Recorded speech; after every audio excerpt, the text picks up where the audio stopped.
Hi there, how you doing? My name is Robert Renman, and welcome to the first lesson in a series of 5 lessons where I will be talking about stretching the blues. And what I mean by that is I'm going to show you how you can improvise using the minor pentatonic scale, but we're going to add one note to that scale for each of these 5 lessons. So here is what I have for a backing track for you.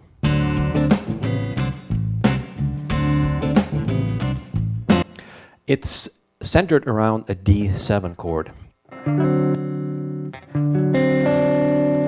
So the first thing when it comes to improvising and playing lead guitar over a chord like that, is just staying on that D7.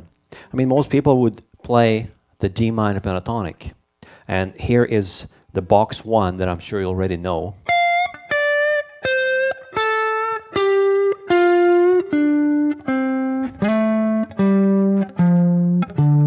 Right? That's our starting point. The reason I call this series of lessons Stretching the Blues is I like to kind of funkify the blues and stretch out a bit and just try to come up with something a little bit original. That's just my style. So what I often do is I take a concept like the minor pentatonic scale and I stretch beyond it a little bit. I add a note here and I add a note there to make it sound hipper. So what we're going to do here is to add the major third, because that note is really cool to use when you're playing over a 7 chord like this. The cool thing is that you can use both the minor third and the major third. If we take this box 1, D minor pentatonic scale, and play it from here, if we look at these notes as intervals, we just give them a number. This is the root note, the 1. This is the minor 7th note. This is the 5. This is the 4. And this is the minor third.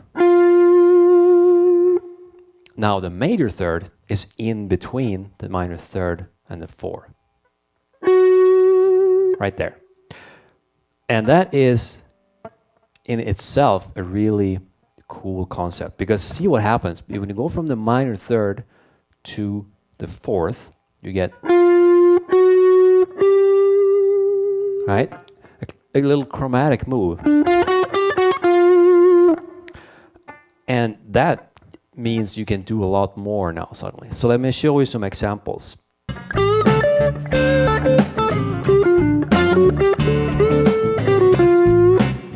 See how I added in there.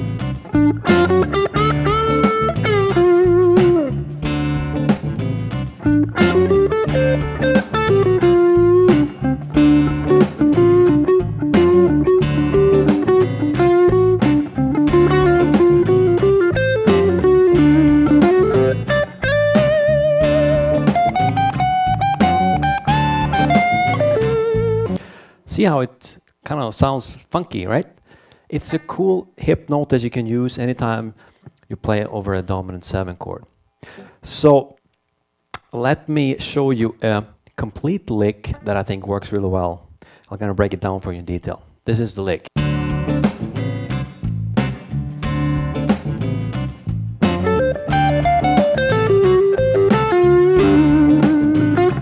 So let me break the lick into 2 parts to make it easier to explain. The first part sounds like this.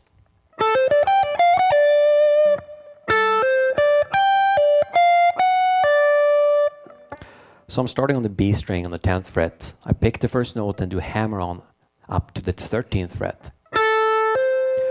Then I'm switching to the E string and I'm picking the note on the 10th fret and the 15th fret. And then I do a pull off from the 15th fret back down to the 10th fret. So that sounds like this. Then I go up to the 13th fret with my ring finger and the 14th fret with my pinky and do a pull off from the 14th fret back down to the 10th fret.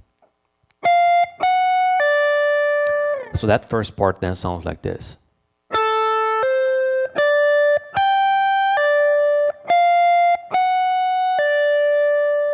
All right? And the second part sounds like this.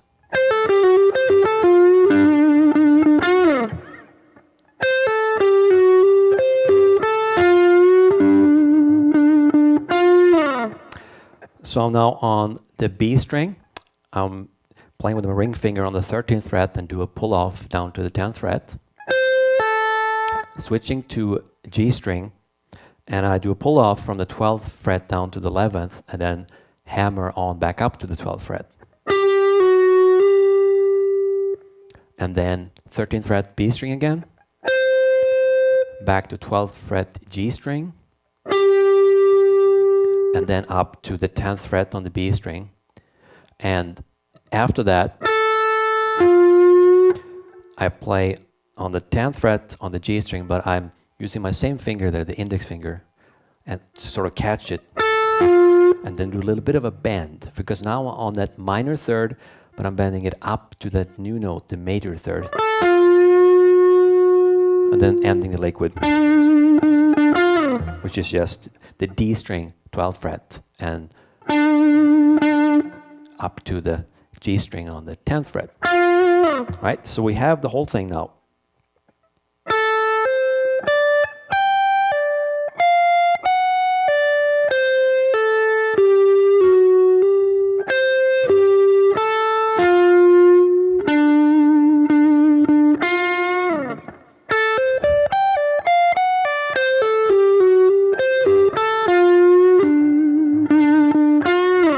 See how that sounds so cool with that major third in there? Because it's right here when I do this part. Right? And then here comes back on the minor third, but I'm bending it up to the major third.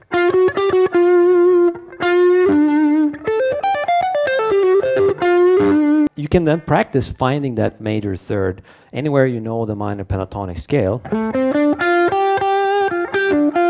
Find that minor third and add the major third in between.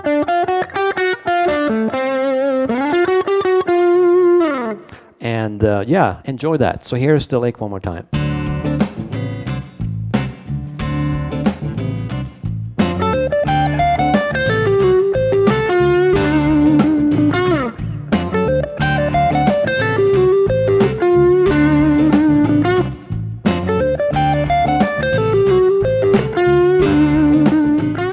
Thanks for watching, and stay tuned for another cool lesson coming about stretching the blues.